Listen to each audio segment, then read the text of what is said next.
कुछ अच्छा करें, आओ मिलकर कुछ अच्छा करें। फ्रेंड्स, आप सभी के लिए सुशांत केस में आप देख रहे हो, आज थर्ड डे है सीबीआई का, और मैंने जो आपको बताए थे लेटर्स, आप देख पा रहे होंगे कि वहां से बहुत कुछ इनपुट मिल गया होगा सीबीआई को। लेटर्स जो बताए थे ए, एस और एम, और फिर दो बताए थे डी और पी। हमने इसमें बताया था कि एस बहुत ही महत्वपूर्ण है, तो एस बहुत कुछ कर चुका है।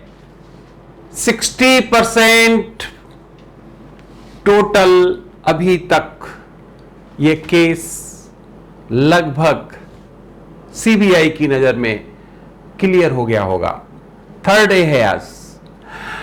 तो सबसे महत्वपूर्ण जो एस हमने निकाला था, बताया था आपको कि एस बहुत ही महत्वपूर्ण होगा, ये लिंच पिन होगा, इससे बहुत कुछ पता चलने वाला है। और ये एस बहुत कुछ दे चुका होगा सीबीआई को अभी तक। अब किसकी बारी है? अब कौन सा लेटर है जो हमें बहुत कुछ देने वाला है, सीबीआई को बहुत कुछ देने वाला है? तो चलिए बताते हैं आपको। एस अपना कार्य लगभग कर चुका है। आप देखेंगे आज तीसरा दिन है, 6 दिन होने दीजिए, बहुत चीजें सामने आ जाएंगी।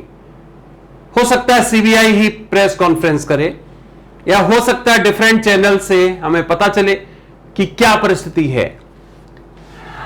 अब इसके साथ हमारे 2 लेटर नीचे ले लीजिए, आर एम।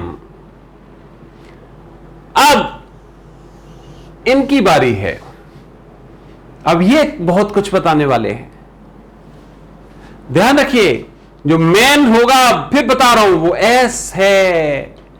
आर और एम अब आने वाले हैं, जिनकी भूमिका भी काफी हद तक संदिग्ध होगी, और सीबीआई को यहां से भी बहुत कुछ मिलने वाला है। पर जो कॉन्क्रीट एविडेंसेस कहते हैं, वो जो एविडेंसेस किसी को अंदर पहुंचा सकते हैं, वो कब तक मिलेंगे वो मैं नहीं बता रहा हूं। देखो, पहले ही से बता चुका हूं आपको, उसमें टाइम लग सकता है। It can take 3 months, 4 months, 5 months, 6 months, 1 year, कितना भी टाइम हो सकता है। लेकिन ये केस सामने खुल जाएगा कि हां, ये वास्तव में मर्डर है, जो मैंने पहले दिन बताया था 3 अगस्त को, कि ये पूरी तरह से ऑर्गेनाइज्ड मर्डर है, वो सिद्ध हो जाएगा। उसके बाद में जो एविडेंसेस हैं या और चीजें हैं, वो जुड़ती रहेंगी, क्योंकि उनकी इतनी जल्दी उनका मिलना आसान नहीं है, और सबको कोरिलेट करना आसान नहीं है।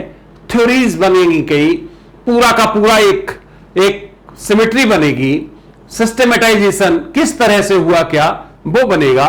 तो इट कैन टेक टाइम। उसका टाइम मैं बाद में कैलकुलेट करके हो सकता है आपको बताऊं, लेकिन अभी अवैस के बाद आर और एम। ध्यान रखिए, जितने भी लेटर्स हैं पैरेलल, वो संदेह उन पर बढ़ता चला जा रहा है, और वो भी महत्वपूर्ण भूमिका में है, जिसमें डी भी है, जिसमें पी भी है। ये बाद में बताऊंगा आपको। इनकी भी भूमिका संदिग्ध है, और सीबीआई के समक्ष ये सब आता चला जा रहा है। सीबीआई के समक्ष सब कुछ आता चला जा रहा है। इन दोनों के बारे में मैं आपको आगे बताऊंगा। तो एस की भूमिका समाप्त होने के बाद अब बारी है आर और एम की। इसे मैं टच नहीं कर रहा हूं अभी बिल्कुल भी, आर एंड एम। उसके बाद बताऊंगा कि अब किसकी भूमिका है, अब कौन आने वाला है।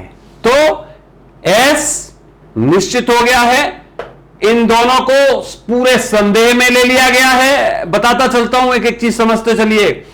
अब ये लाइन में आने वाले हैं आर और एम।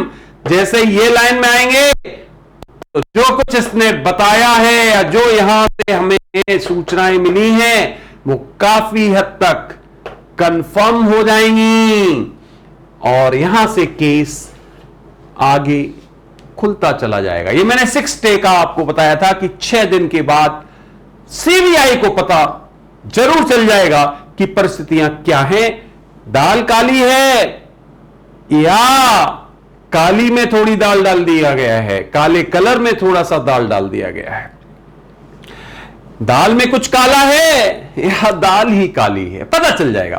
तो यहां से बहुत कुछ मिला है और इनकी पैरेलल भूमिका चल रही, बताऊंगा आगे, बता चुका हूं। आर और एम, अब इंतजार करिए, हो सकता है कल से आर और एम की भी बारी आए और 6 दिन में ये काफी हद तक केस सामने होगा। सीबीआई इस बात की स्थिति में होगी कि हां, ये वास्तव में इसमें फाउल प्ले हुआ है। क्लियर? तो फ्रेंड्स, इस वीडियो में बस इतना ही। आपको मैं साथ साथ लेके चलूंगा, बताता चलूंगा कि अब किसकी भूमिका आने वाली है, अब किसकी भूमिका आने वाली है और अब किसकी भूमिका आने वाली है। जब आएगी मैं आपको अवश्य बताऊंगा। अभी एसडीपी के साथ अब बारी आर और एम की है। आप देख सकते हो ये मैंने अलग इसीलिए लिखा है, यहां से ब्रांच दी है। इन दोनों का हर जगह योगदान है। ये मैं बाद में रिवील करूंगा आपको कि ये क्या था, ये मैंने क्या लिखा था, ये बाद में बताने वाला हूं।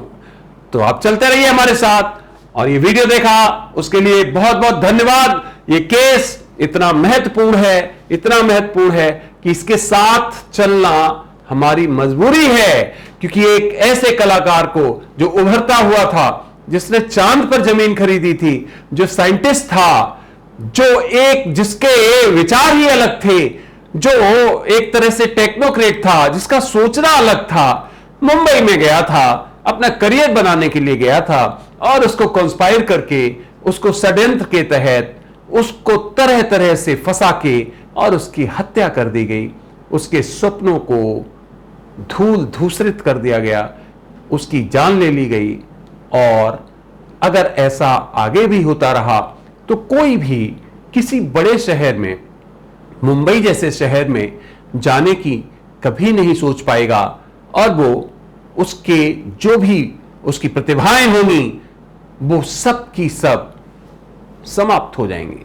तो फ्रेंड्स, इसलिए इस केस के साथ हमें चलना है और सत्य पता जरूर करना है। ये इसलिए नहीं कि किसका केस है, ये इसलिए कि आखिर सत्य क्या है और क्यों एक ऐसे व्यक्तित्व को इस तरह से उसके स्वप्नों को सरेआम जला दिया गया, उसे समाप्त कर दिया गया। फ्रेंड्स, अगला वीडियो फिर मैं बहुत जल्दी देने वाला हूं, आप जुड़े रहिए हमारे साथ। हम जरूर मिलकर सीबीआई पर पूरी तरह से भरोसा रखिए, जैसे मैंने आपको पहले कहा था, सुप्रीम कोर्ट पर भरोसा रखिए और देखिए उसने बहुत जस्टिफाइड हमें विवेचन दिया, जस्टिफाइड जजमेंट दिया।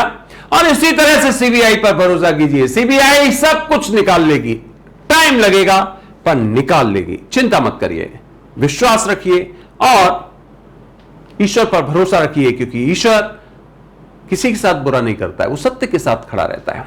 तो फ्रेंड्स, इस वीडियो में इतना, अगला वीडियो फिर जल्दी देने वाला हूं, तब तक के लिए आप सभी को मेरी तरफ से हृदय से नमन।